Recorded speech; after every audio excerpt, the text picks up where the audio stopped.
Do you remember your first video game?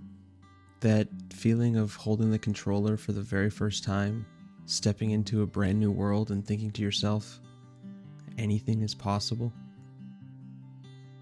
Maybe it was racing through Mario Kart with your friends, or grinding through levels in Pokemon trying to build the perfect team, or even just exploring every corner of a world like Hyrule or Liberty City, just losing track of time. Back then, it felt like video games had this sort of magic. I vividly remember those days. The sound of the GameCube booting up, sitting on the floor, knees aching from the carpet, battling my brothers for bragging rights in Super Smash Bros. Those games weren't just for entertainment. They were where we made friends, bonded with family, and just kind of felt alive. But now, it's not the same. I sit at my computer, stare at my Steam library filled with hundreds of games, and I just don't feel it. And for many of us, it's hard to ignore this aching question in the back of our minds. What happened? Growing up, video games were more than just games. They were escapes, new worlds, and unforgettable memories. But as we grew older, things changed. We're not the same people we were when we first picked up a controller. Back then, we had all the time in the world. No responsibilities, no worries, just us in the game. Now, life is caught up. Jobs, bills, relationships, stress. It's hard to lose yourself in a game when the weight of the real world is always on your shoulders. Maybe it's the oversaturation of titles, the shift to live service models, or even our own expectations. Whatever the reason, it's easy to feel like we've lost something that we'll never get back. It's tempting to blame the games themselves. Games today aren't the same as they were 20, 15, or even 10 years ago. Back then, every game felt like an event. You'd save up allowance for weeks, maybe months, just to get that one new release, and when you finally got it, you'd play it over and over again. But now, there's too much.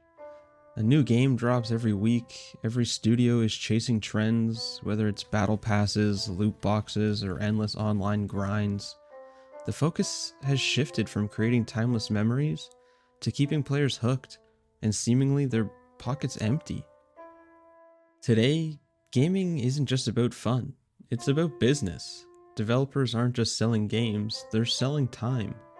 Grinding, season passes, microtransactions, every mechanic feels designed to keep us playing, not because we want to, but because we feel like we have to.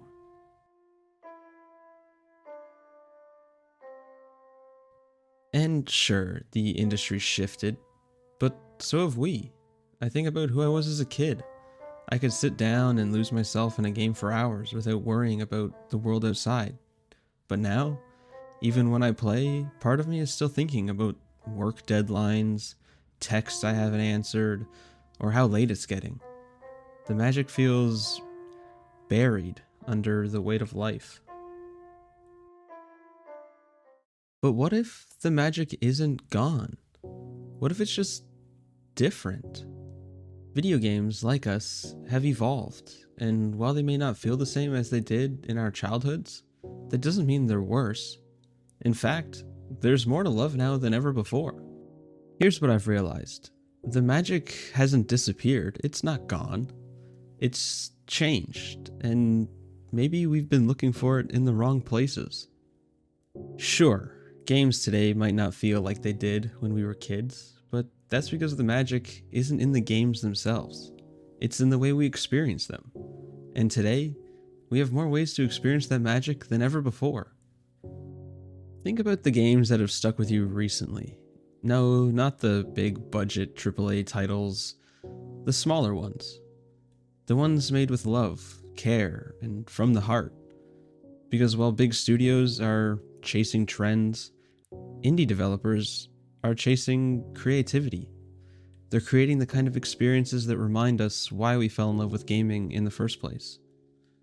And let's not forget, gaming today connects us in ways we never dreamed of back then. Sure, we miss the days of split screen co op, but now we can play with friends across the globe, build communities, and share experiences in ways that were once impossible. Today, video games tell stories that rival the best movies and even books. Yeah, the feeling of discovery we had as kids may not come back in the same way, but that's because we've already discovered so much, and that's something to celebrate. Think about it. When we were kids, most of us could only dream of what games have become today. Worlds that look so real you could practically feel the wind in your hair. Stories that bring us to tears, and entire communities coming together to celebrate their favorite games in ways we never could have imagined. If you think about it, we're living in a golden age of possibilities. Want to step into a photorealistic open world? Done. Want a game that feels like an interactive movie? You've got it. Want a small, cozy farming sim to relax after a long day? I know just the one. The truth is that video games may not feel the same as they once did, but that's not a bad thing. Because just like us, they've grown, they've changed, and in many ways, they've become even more incredible. Maybe it's time to stop chasing the past and time to start embracing the present. To stop comparing every new game to the ones we grew up with. Because the truth is, video games aren't worse, they're just different. And so are we.